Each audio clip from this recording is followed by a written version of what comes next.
5.6, Finding Rational Zeros. This comic really has nothing to do with this lesson at all. I just couldn't find an appropriate one, and so this one was really cute, and it was geometry, and so I wasn't going to use it for any of our lessons, and I had to put it in a new dating angle. Hi, you're a cute angle. Thanks for the compliment. And that's funny because remember, when two angles add up to 90 degrees, that means that they're complementary. So here's the rational zero theorem. Pretty much, if I have some function, again, don't let this intimidate you. This is just saying ax to the some power plus something else, x to the one less power, so on until we get to the constant, has integer coefficients, then every rational zero of f has the following form. P over q equals factor of the constant term over factor of the leading coefficient.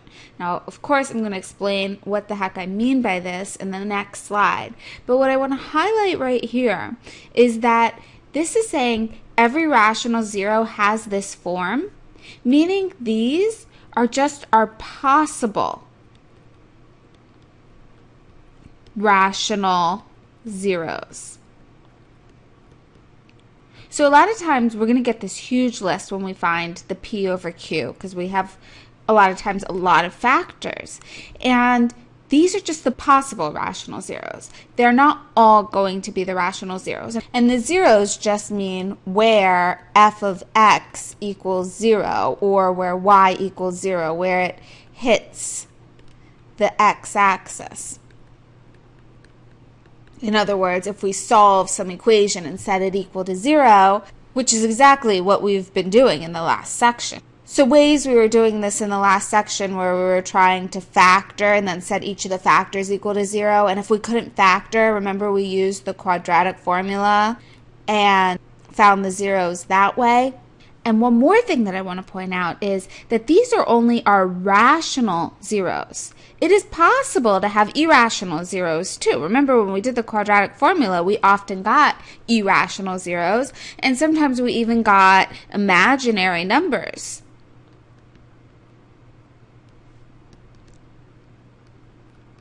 So these are possible too. Possible solutions, but this P over Q thing is only going to be dealing with the rational zeros. So now what the heck am I trying to say? Well, the P's were the factors of the constant, the 6.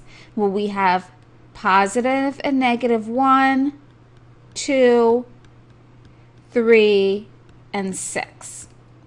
And then the Q is the factors of the coefficient of the x cubed term, which is just 1. So that's just plus or minus 1. So our possible rational zeros are P over Q are just plus or minus 1, and everything's going to just be over 1 in this one, plus or minus 2 over 1, plus or minus 3 over 1, plus or minus 6 over 1. In other words, plus or minus 1, 2, 3, and 6. And that's all we have to do. Now let's do the same thing on this one. So our P, what are the factors at 8? Plus or minus 1, plus or minus 2, plus or minus 4, plus or minus 8. And then what are the factors of Q? Well, now we have 1 and 2. And so now when we go to do our possible rational zeros, our P over Q, we get, well, we first do everything over the 1. So we have 1 over 1, 2 over 1, 4 over 1, 8 over 1, and then we have to do all of them divided by the 2. So plus or minus 1 over 2, 2 over 2, 4 over 2, and 8 over 2. Now when we simplify it, we have plus or minus, let's see, what's our smallest one? 1/2. Just going to check them when I put them. And then we have 1. But see here, this is 1 and this is 1. We don't want to write it twice, so we've taken care of both of those. And then what do we have? Well, these are both 2. And then these are both 4. And then we have 8. And that takes care of all of them.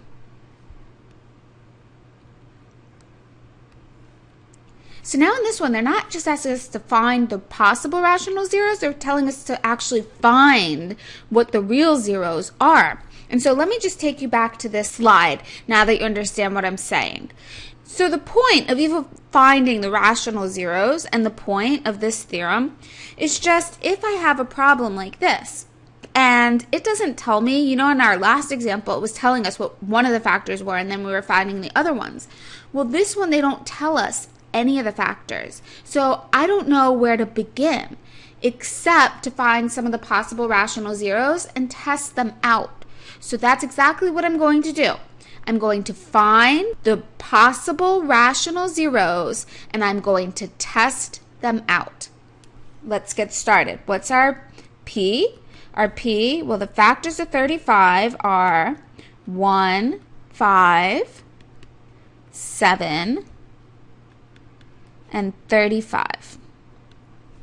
Okay, and our factors of Q are just 1. So our possible rational zeros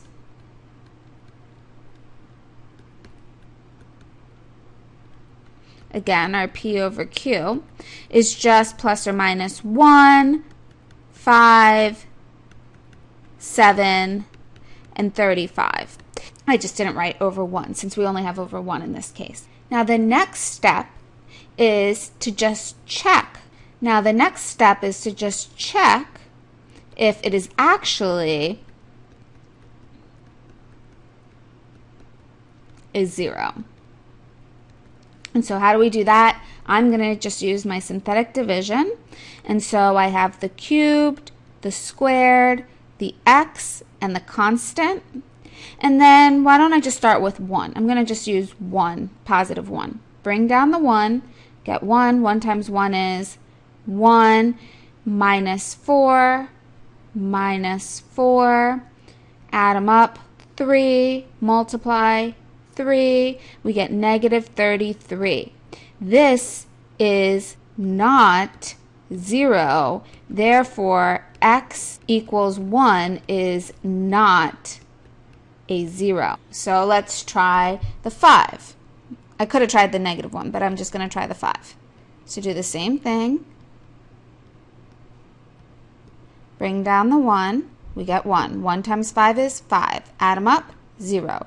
0 times 5 is 0. Add them up, 7. 7 times 5 is 35. And so since we get 0, that means x equals 5 is a 0.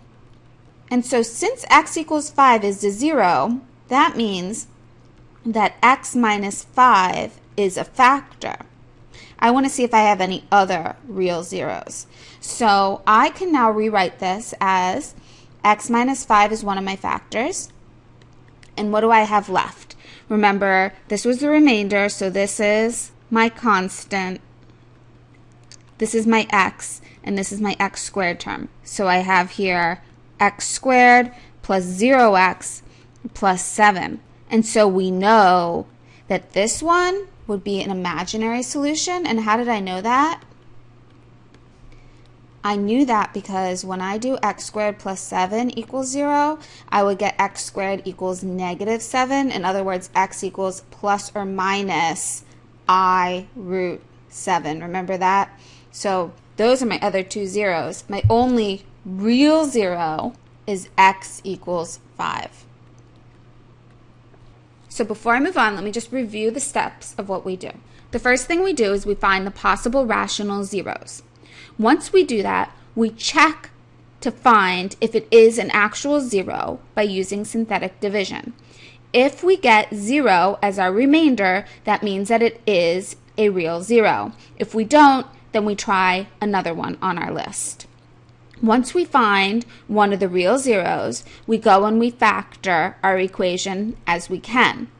if you can then set the other factor equal to 0 without doing any further synthetic division, we go ahead and do that our good old-fashioned way, and we find all of our real zeros that way. Now this problem is going to be a bit more work because we have a lot more factors here. So P, our factors of 12 are 1, 2, 3, 4, 6, and 12. And then our factors of Q, unfortunately, are more than just 1. We have 1, 3, and 9.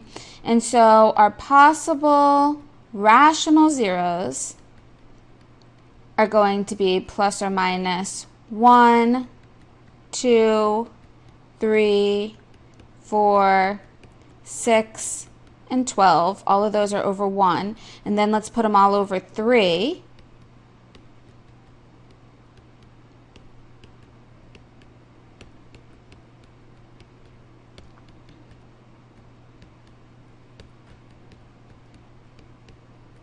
And then let's put them all over 9.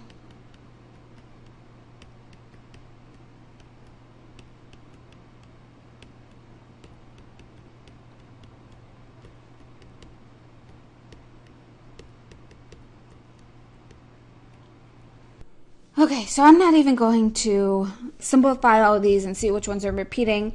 I'm just going to go ahead and do synthetic division with 1 and really hope that works. So I have my 4th power, my 3rd power, my squared, my x, and my 12. And I'm repeating that to myself to make sure that I don't need to put any 0 placeholders. In this one I don't. And I'm going to just try 1.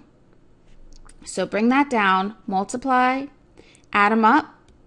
12 times 1 is 12. Add them up. Negative 18 times 1 is negative 18. Add them up. Multiply, negative 12. Add them up. Okay, we really lucked out here because we got that x equals 1 is a 0.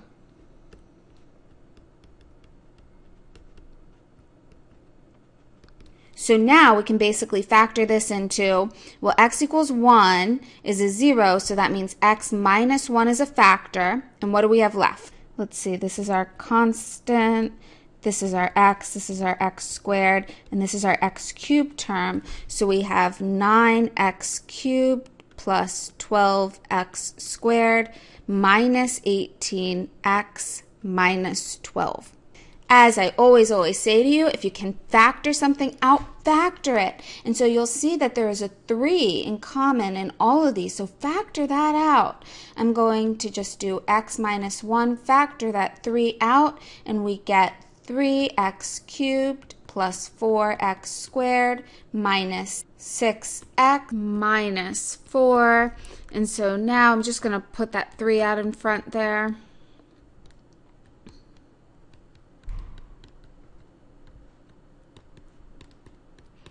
Okay, and so now I have to factor this part down further, but the problem is I don't really know how to factor it further. I couldn't really do grouping. I guess I would be tempted to use this one and then these two, but if I just look at the constants, that would be a 2 there, but this would be a 1 and a 1 if I factor out a 4. So factor by grouping is not going to work. So unfortunately, I have no other way except to do this whole process over again. So I'm just going to switch colors and find my P based on just this part because I want to factor just this part down further. And so I have plus or minus 1, 2, and 4, and then Q would be plus or minus 1 and 3. And so my possible rational zeros, the P over Q part, is just that plus or minus 1, 2, 4, and then I have to do it all over 3. So plus or minus 1/3, 2/3, and 4/3. And so in this one, I actually know that one of the zeros is -2. So I'm going to use that information right away. And in class, I'll show you how you can find the zeros on your calculator. And then that, even if I ask you to do all this work, you'll know which ones are the ones that you should be using, so that will help you out. So 3, 4, -6, and -4. and bring that down, you get 3. 3 times -2 is -6. Add them up, -2. Multiply them, 4. Add them up, -2. Multiply them, 4. Add them up, 0. So again, since this is 0, that means x equals -2 is a 0.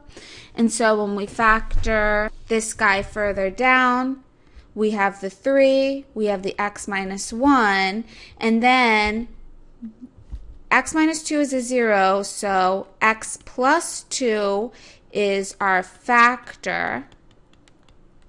And so we have the x plus 2, and then what do we have left? Let's see, this is our constant, this is our x, and this is our x squared. So we have 3x squared minus 2x minus 2. And so now I want to factor this down, but I really don't know how to. So 3x squared minus 2x minus 2 is what I need to be able to factor down. And I'm just going to use a quadratic formula to see what my zeros are. So x equals -b, so 2, plus or minus a square root of b squared, 4, minus 4ac, our c is -2, all over 2a. In other words, we get 2 plus or minus, let's see, 12 times 2 is 24, so that's root 4 plus, because a negative times a negative is a positive, 24 all over 6. And so that's going to be 28. 28 is 7 times 4, so I can take a 2 out and leave the 7 in. So we get 2 plus or minus 2 root 7 all over 6, and I ran out of room, but I could divide each of those by 2. See, I could divide this term, and this term by 2. So that's going to be equal to 1 plus or minus root 7 all over 3. And that would be how I would factor that guy down. Oh, and please, guys, don't forget that 2 divided by 2 is 1. People always leave that out. Don't be one of those people. And so, I'm finally done with this problem. My real zeros were 1, -2, and then I have 2 more here. I have 1 plus root 7 over 3, and I have 1 minus root 7 over 3. And those are my zeros. Remember how I told you before, when you have a 4th degree, that means you can possibly have 4 zeros. In this case, you had all 4 of them. And remember, these are irrational, but they are real. So don't forget them when it asks you for real zeros. All right, a prism has a square base with a height that is 5 feet longer than each side of the base. Okay, so a prism,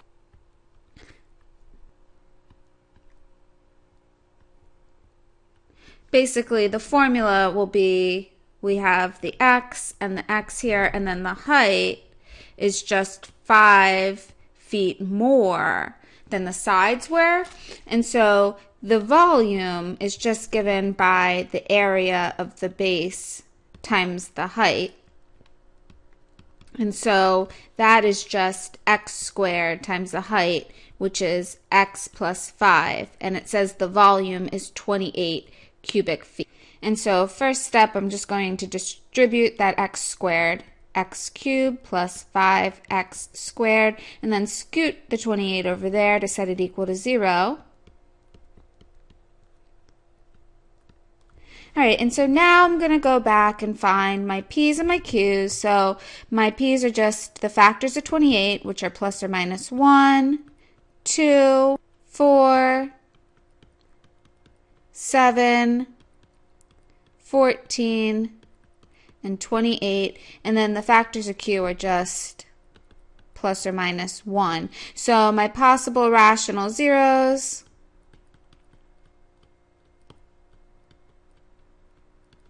are just the plus or minus 1, 2, 4, 7, 14, and 28. And I don't really feel like testing all of these. And so I know I said I was going to show you the calculator thing in class, but I'm actually going to just do it now. So go get your calculator. So what you want to do is type this into your y equals. So go to your y equals and type in x to the third power plus 5x squared minus 28, and then graph that. Just going to a regular window. I had a weird window before. Okay, so I found what I think is one of my zeros, and I just want to make sure that it's a 0. So remember, there were two methods to do that. It looks like 2 is a 0, so I want to first check the 2. So go to second calc, and then you can go to value and see if the value where x equals 2 is actually a 0. Boom, it is. So it is a 0. If I couldn't have guessed it so easily, the way I would have done it, remember, is go to second calc and go to 0 to find the zeros. And then you click on where you think the point is. I can't get real close on this one. And then when it says the left bound, you just go close to the point, press the left arrow once, press enter. When it's right bound, go close to the point, press the right arrow once, and press enter. And then guess, just go as close to the point as you can get. And you'll see that the 0 comes up as the same thing. So we just found the 0 was 2. So if this was a testing situation and I asked you to show all your work, you could just find the possible rational zeros, check which one it is on your calculator. That's not cheating. And just use that one because you know that one's going to work. And so now I need the coefficients. So cubed squared x. Oops, look, I need a placeholder. You see why I say it to myself every time? So cubed x squared x, and then the constant. So don't forget your placeholder. Bring down the 1, multiply, atom, multiply, atom, multiply, and you get 0, as the calculator told us we would. So that means that x equals 2 is a 0. In other words, x minus 2 is a factor. And so I think x equals 2 is going to be my only answer. I shouldn't get more than one answer on this one. And anyway, if I were to factor this, we have f of x equals, let's see, we have x minus 2. And then what do we have left? Constant x squared. We have x squared plus 7x plus 14. And this is actually going to be imaginary because if you looked at the b squared minus 4ac, remember that's a discriminant, you would have gotten -7, so you know that's imaginary. So we only get one answer on this problem anyway. What is the height of the prism? So we get that x equals 2 is our answer. So the height, in this case, was x plus 5, which is 2 plus 5, or 7 feet. And that's my final answer. And that's it for this lesson. Bye.